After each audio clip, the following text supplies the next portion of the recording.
1 Samuel, capítulo 9. Havia um homem de Benjamim, cujo nome era Quis, filho de Abiel, filho de Zeror, filho de Becorate, filho de Afias, benjamita, dono de muitos bens. Ele tinha um filho chamado Saul, moço e tão belo que entre os filhos de Israel não havia outro mais belo do que ele. Dos ombros para cima, ele sobressaía todo o povo. Aconteceu que as jumentas de Quis, pai de Saul, se extraviaram. Então Quis disse a Saul, seu filho: leve agora com você um dos servos e vá procurar as jumentas. Eles atravessaram a região montanhosa de Efraim, a terra de Salissa, mas não as encontraram. Depois passaram a terra de Salim, mas as jumentas não estavam ali. Então atravessaram o território de Benjamim, mas também não as encontraram. Quando chegaram à terra de Zuf, Saul disse ao servo que estava com ele: vamos voltar, porque senão meu pai vai deixar de se preocupar com as jumentas para começar a se afligir por causa de nós. Porém o servo respondeu: nessa cidade mora um homem de Deus que é muito estimado. Tudo o que ele diz acontece. Vamos agora até lá. Talvez ele possa nos mostrar o caminho que devemos seguir. Então Saul disse ao servo: mas se formos lá, o que levaremos para aquele homem? Porque o pão que tínhamos em nossas sacolas acabou, e não temos nenhum presente para levar ao homem de Deus. Ou será que temos? O servo respondeu a Saul: tenho ainda em mãos 3 gramas de prata que darei ao homem de Deus, para que nos mostre o caminho. Antigamente em Israel, quando alguém ia consultar a Deus, dizia: vamos falar com o vidente, porque antigamente o profeta de hoje se chamava vidente. Então Saul disse ao servo: você tem razão, vamos lá. E foram à cidade onde morava o homem de Deus. Quando subiam pela encosta da cidade, encontraram umas moças que saíam para tirar água e perguntaram: o vidente está aqui?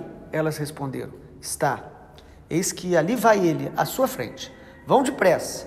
Hoje ele veio à cidade, porque o povo vai oferecer um sacrifício no lugar alto.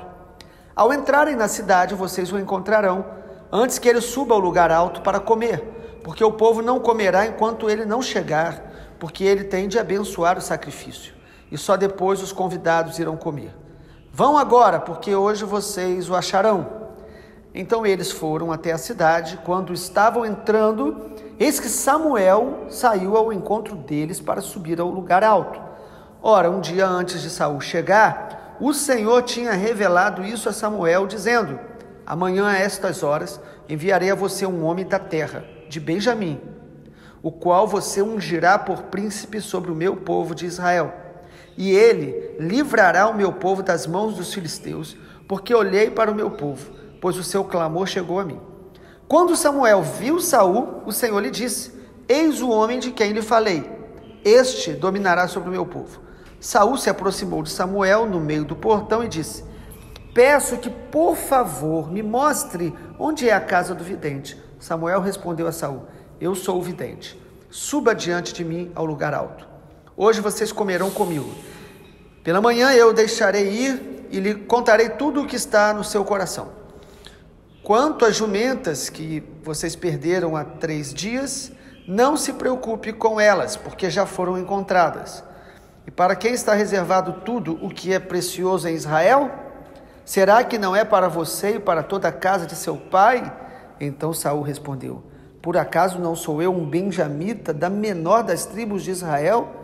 E não é a minha família a menor de todas as famílias da tribo de Benjamim? Por que então você me fala com tais palavras? Samuel levou Saul e o servo dele à sala de jantar e lhe deu o lugar de honra entre os convidados, que eram cerca de 30 pessoas.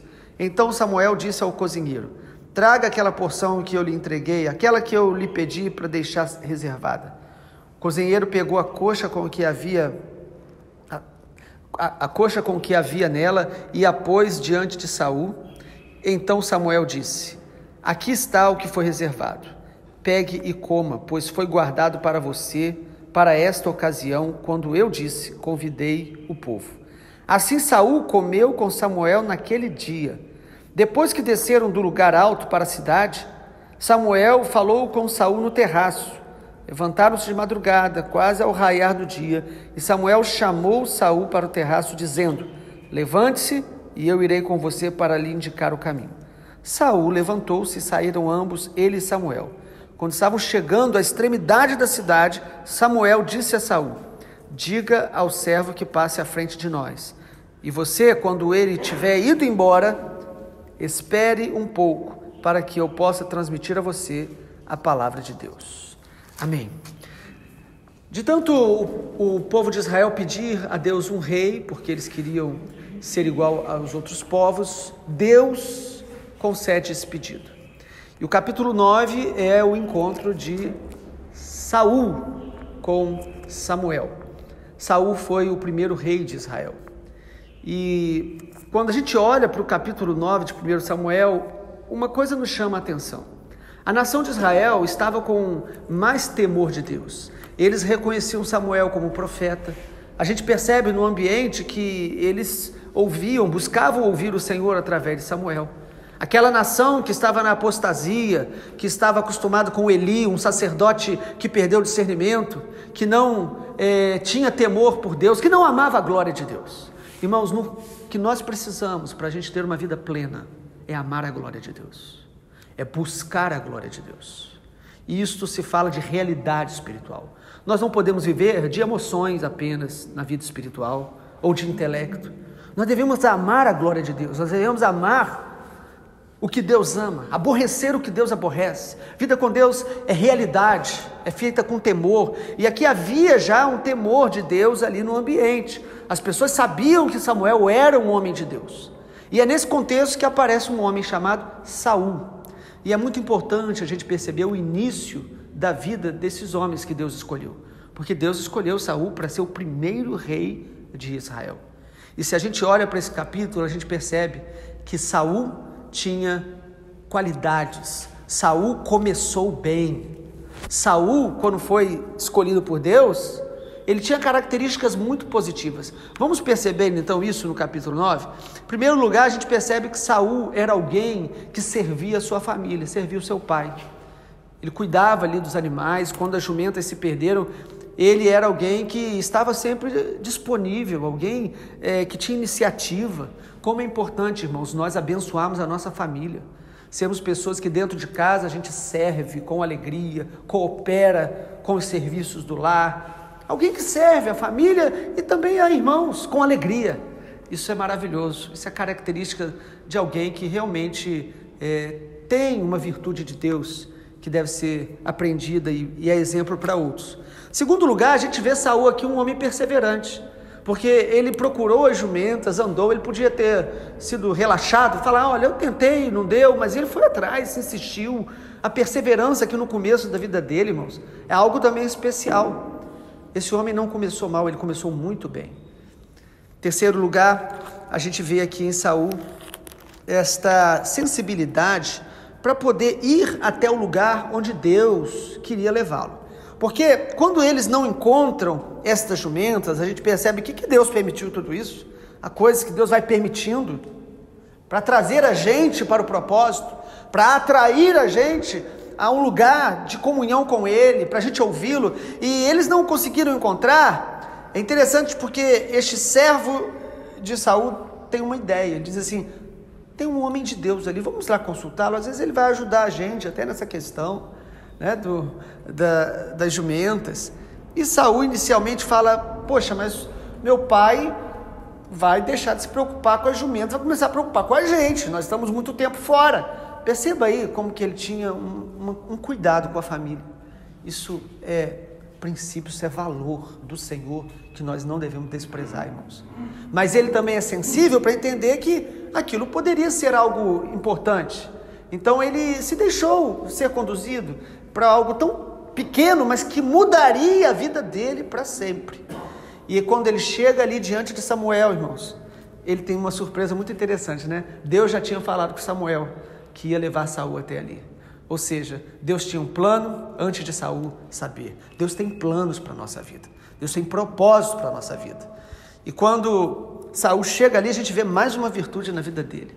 Quando Samuel olha para ele, primeiro Samuel já diz: olha, fica tranquilo, que já traz a revelação de Deus para mostrar que o Senhor estava ali, né? Fica tranquilo que as jumentas já foram achadas. mas fica aqui porque tem algo para eu falar. O profeta verdadeiro de Deus. E quando Samuel dá a entender, deixa claro, na verdade, para Saul, que tinha algo de Deus para a vida dele, que tinha um chamado de Deus para a vida dele, a gente vê uma virtude muito importante em Saul. Saul, ele é humilde. Irmãos, perceba isso em 1 Samuel, capítulo 9, quando ele diz no versículo de número 21, então Saul respondeu, por acaso não sou eu benjamita da menor das tribos de Israel? Minha família é a menor das tribos de Benjamim. Por que então você me fala com tais palavras? Quando Samuel disse que Deus tinha reservado para ele as coisas melhores, que havia um propósito de Deus muito nobre na vida de Saul, a reação dele foi, poxa, mas logo eu não tenho nada de especial, né? A tribo dele é a menor, a família dele, talvez uma das mais simples, ainda que no início do capítulo diga que ele tinha recursos, mas ele não se orgulha disso, ele tem uma reação inicial de humildade. Irmãos, essas virtudes de Saul no começo do seu chamado devem nos inspirar. A grande questão é que a gente vai percebendo depois que Saul foi deixando essas coisas serem colocadas de lado. Ele foi abandonando valores que ele tinha no começo, virtudes que ele tinha, e eu creio que Deus o separou certamente. Alguns teólogos tentam dizer que, na verdade, Saul foi uma permissão de Deus, porque o povo estava querendo, então era alguém que não era realmente como Davi foi, como outros reis, alguém temente a Deus. Mas, irmãos, eu creio que, na verdade, Deus nos chama e nos dá oportunidades. Deus nos dá oportunidade de escolha todos os dias. Você pode escolher hoje, buscar viver no temor de Deus, obedecer a Deus, se consertar com Deus. Ou nós podemos escolher viver os nossos próprios desejos. Nós podemos escolher conservar valores que o Senhor já nos deu, que nós temos até mesmo de heranças, que aprendemos com a família. Ou podemos escolher romper com estas qualidades que nós aprendemos com os nossos pais. A nossa vida é feita de escolhas, de decisões todos os dias. Permanecer em Jesus é uma decisão que temos que tomar todos os dias. Vida espiritual não é feita apenas de experiências do passado ou de virtudes que nós já tivemos. Vida espiritual é um relacionamento com o Senhor diário. Quando Deus separa Saul, Deus estava chamando Saul para um relacionamento, para uma comunhão. E inicialmente, irmãos, ele respondeu muito bem. Ele se colocou ali com humildade. E aí no versículo 22 diz que Samuel levou Saul e o servo dele, colocou ali num lugar de honra. Ele teve, irmãos, a oportunidade de estar num lugar de honra com um profeta de Deus, com um homem de Deus. Nós podemos estar perto de homens de Deus e podemos desfrutar de um banquete com eles, de comer o que eles comem, de estar na comunhão, ou podemos estar ali e ir endurecendo o coração e se perdendo no meio do caminho. Mesmo com qualidades iniciais, mesmo com o chamado de Deus na nossa vida, nós podemos nos tornar como Saul se tornou depois. Mas nós podemos escolher, irmãos, guardar o que nós temos recebido do Senhor. Nas cartas que o Senhor Jesus escreve às igrejas lá em Apocalipse, ele algumas vezes repete, conserva o que tens, para que ninguém tome a sua coroa.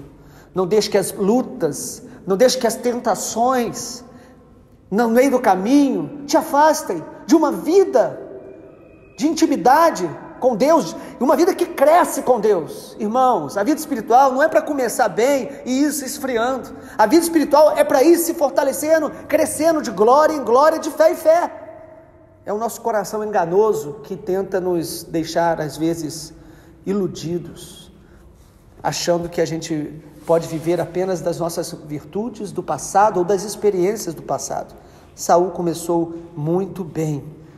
Capítulo 9 termina mostrando esse relacionamento entre o profeta e Saul. Versículo 27. Quando estavam chegando à extremidade da cidade, Samuel disse a Saul: diga ao servo que passe à frente de nós, e você, quando ele tiver ido embora, espere um pouco, para que eu possa transmitir a você a palavra de Deus.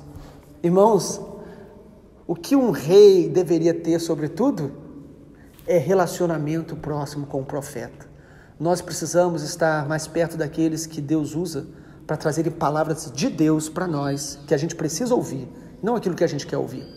Nós precisamos estar perto de gente que nos confronte, e não gente que fique apenas sendo coniventes, passando a mão na nossa cabeça, sabe, incensando a gente, às vezes até nos envaidecendo, ou então até nos mantendo numa zona de conforto. Nós precisamos ouvir os profetas de Deus. Saul começou bem. Eu não sei se você começou bem, mas que nós possamos preservar as coisas que o Senhor já nos ensinou, já nos deu, e que se nós de alguma forma saímos do caminho, que nós possamos clamar ao Senhor para que nos restaure, porque o nosso Deus é um Deus restaurador, mas Ele faz isso quando há arrependimento sincero, profundo e amor pela sua glória, que parece que foi o que Saul começou a negociar na sua caminhada. Vamos orar por isso? Pai, nós queremos te agradecer, porque se há alguma virtude em nós, a tua palavra diz que vem do Senhor, que é o Pai das luzes. Nós oramos para que o Senhor nos lembre aquilo que o Senhor já nos ensinou. Nós oramos para que o Senhor nos faça recordar aquilo que nós já recebemos do Senhor. E se algo se perdeu no caminho, Pai, traz arrependimento a nós. Nos mostra, Pai, o centro da tua vontade. Nos mostra, Pai, os homens e mulheres de Deus que o Senhor usa e já usou para nos instruir, para nos corrigir.